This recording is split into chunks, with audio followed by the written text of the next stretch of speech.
നമസ്കാരം, മലയാളി വാർത്തയിലേക്ക് സ്വാഗതം. ഗാസയിൽ മാധ്യമപ്രവർത്തകരെ വധിച്ച ഇസ്രായേൽ ആക്രമണത്തിൽ കൊല്ലപ്പെട്ടത് അൽ ജസീറ അറബിക് ജേർണലിസ്റ്റ് ഇസാമിൽ അൽ ഗൗൽ, ക്യാമറാമാൻ റാമി അൽ റഫി എന്നിവരാണ്. വെസ്റ്റ് ഗാസ സിറ്റിയിലെ ഷാദി അഭയാർത്ഥി ക്യാമ്പിലായിരുന്നു ആക്രമണമുണ്ടായത്. ഇന്നലെ നടന്ന ആക്രമണത്തിൽ 2 മാധ്യമപ്രവർത്തകർക്കാണ് ജീവൻ നഷ്ടമായത്. കഴിഞ്ഞ ദിവസങ്ങളിലൊക്കെ സകലരെ നടുക്കിക്കൊണ്ടുവന്ന വാർത്തയാണ് ഇറാൻ തലസ്ഥാനമായ തെഹ്റാനിൽ കൊല്ലപ്പെട്ട ഹമാസ് നേതാവ് ഇസ്മായിൽ ഹനിയയുടെ മരണം.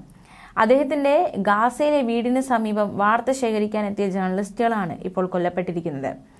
Reporting നടത്തുന്നതിനിടെ Israel ആക്രമണമുണ്ടായി. ഈ സംഭവവുമായി ബന്ധപ്പെട്ട് പുറത്തിറക്കിയ പ്രസ്താവനയിൽ പറയുന്നത് ഇപ്രകാരമാണ്: ഗാസയിലെ നിരപരാധികളായ ജനങ്ങൾക്ക് നേരെ ഇസ്രായേൽ നടത്തുന്ന കൂട്ടക്കൊലകളെയും കുടിയിറക്കപ്പെട്ട ഫലസ്തീനികളുടെയും കഷ്ടപ്പാടുകളുടെയും മുറിവേറ്റവരുടെ പ്രയാസങ്ങളെയും കുറിച്ച് ലോകത്തെ അറിയിക്കുകയായിരുന്നു ഇസ്മായിൽ. അതിനിടയിലാണ് ഇവർ കൊല്ലപ്പെട്ടത് എന്നതടക്കമുള്ള ഒരു വിശദീകരണം പ്രസ്താവനയാണ് പുറത്തു വന്നിരിക്കുന്നത്. അൽ ജസീറ ജേർണലിസ്റ്റുകൾ ഇസ്രായേൽ ആക്രമണത്തിൽ കൊല്ലപ്പെടുന്നത് ആദ്യമല്ല. ജനുവരിയിൽ ഗാസയിൽ ഇസ്രായേൽ നടത്തിയ വ്യോമാക്രമണത്തിൽ Al Jazeera Gaza bureau chief Wael ദഹ്ദൂഹിന്റെ മകൻ ഉൾപ്പെടെ 2 മാധ്യമപ്രവർത്തകർ കൊല്ലപ്പെട്ടിരുന്നു. മകൻ ഹംസ അൽ ദഹ്ദൂഹും സഹപ്രവർത്തകനായ AFPയുടെ വീഡിയോ സ്ട്രിങ്ങർ മുസ്തഫ തുറയയുമാണ് കൊല്ലപ്പെട്ടത്. ഖാൻ യൂനിസിനും റാഫയ്ക്കും ഇടയിലുള്ള ഒരു ജനവാസ മേഖലയിലായിരുന്നു ആക്രമണമുണ്ടായത്. അൽ ജസീറയിൽ പ്രൊഡ്യൂസറായും വീഡിയോഗ്രാഫറായും ഹംസ പ്രവർത്തിച്ചിരുന്നു. അതേസമയം ഹമാസിന് കനത്ത തിരിച്ചടിയായിരുന്നു രാഷ്ട്രീയകാര്യ സമിതി അധ്യക്ഷൻ ഇസ്മായിൽ ഹനിയയുടെ കൊലപാതകം. ഈ ഒരു കൊലപാതകം കഴിഞ്ഞ ദിവസങ്ങളിലൊക്കെ ലോകരാഷ്ട്രങ്ങൾ അപലപിച്ചിരുന്നു. ഇപ്പോഴിതാ അദ്ദേഹത്തിന്റെ മകൻ ഒരു പ്രതികരണവുമായി രംഗത്ത് വന്നിരിക്കുകയാണ്. തന്റെ പിതാവിന്റെ കൊലപാതകം കൊണ്ട് ഒന്നും തീരില്ലെന്ന് പ്രഖ്യാപിച്ച് ഹനിയയുടെ മകൻ പലസ്തീന് സ്വാതന്ത്ര്യം കിട്ടുന്നതുവരെ പോരാട്ടം തുടരുമെന്നാണ് ഹനിയയുടെ മകൻ അബ്ദുൽ സലാം ഹനിയ പ്രതികരിച്ചിരിക്കുന്നത്.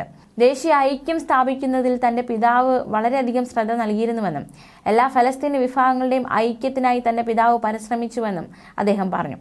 ഈ കൊലപാതകം ചെറുത്തുനിൽപ്പിനെ ഇല്ലാതാക്കില്ല എന്നാണ് ഉറപ്പിച്ചു പറയുകയാണ് ഹനിയയുടെ മകൻ. മാത്രമല്ല, സ്വാതന്ത്ര്യം കിട്ടുന്നതുവരെ പോരാട്ടം തുടരുമെന്ന മുന്നറിയിപ്പ് കൂടി ഹനിയയുടെ മകൻ മുന്നോട്ട് വച്ചിരിക്കുകയാണ്.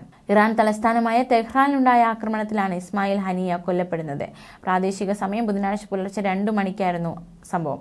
ഹനിയ താമസിച്ച വീടിന് നേരെയുണ്ടായ ആക്രമണത്തിൽ ഇദ്ദേഹത്തിന്റെ അംഗരക്ഷകനും കൊല്ലപ്പെട്ടിരുന്നു.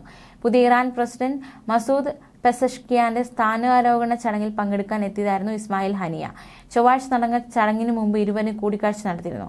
ഒക്ടോബർ 7-ന് ശേഷമുള്ള ഇസ്രായേൽ ആക്രമണത്തിനിടെ ഹനിയയുടെ നിരവധി കുടുംബാംഗങ്ങളാണ് ഗാസയിൽ കൊല്ലപ്പെട്ടത്. ഏപ്രിൽ 10-ന് പെരുന്നാൾ ദിനത്തിൽ ഹനിയയുടെ 3 മക്കളും 4 പേരമക്കളും കൊല്ലപ്പെട്ടിരുന്നു. മാസങ്ങൾക്ക് മുന്നേ തന്നെ ഇസ്രായേൽ നടത്തിയ പ്രഖ്യാപനമായിരുന്നു ജീവനോടെയോ അല്ലാതെയോ ഹനിയയെ തങ്ങൾ പിടികൂടുമെന്ന്. അതുകൊണ്ടാണ് ഇസ്രായേൽ ചാര ഏജൻസിയായ മൊസാദിലേക്ക് ഈ കൊലപാതകത്തിന്റെ സംശയം എത്തുന്നത്.